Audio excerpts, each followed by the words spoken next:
So ఇప్పుడు ఏం చేద్దామంటే, సో ఇది షార్ప్ వాటర్, ఇది వచ్చేసి నార్మల్ వాటర్.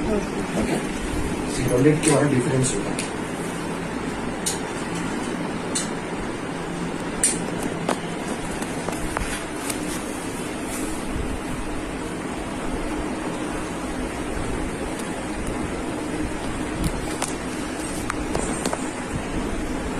ఏమవుతుంది కూడా, ఇది మొత్తం కూడా నాచు అయాన్స్, ఓకే, సో బ్యాక్టీరియా మొత్తం కూడా పాకూరు లెక్క అయిపోయింది.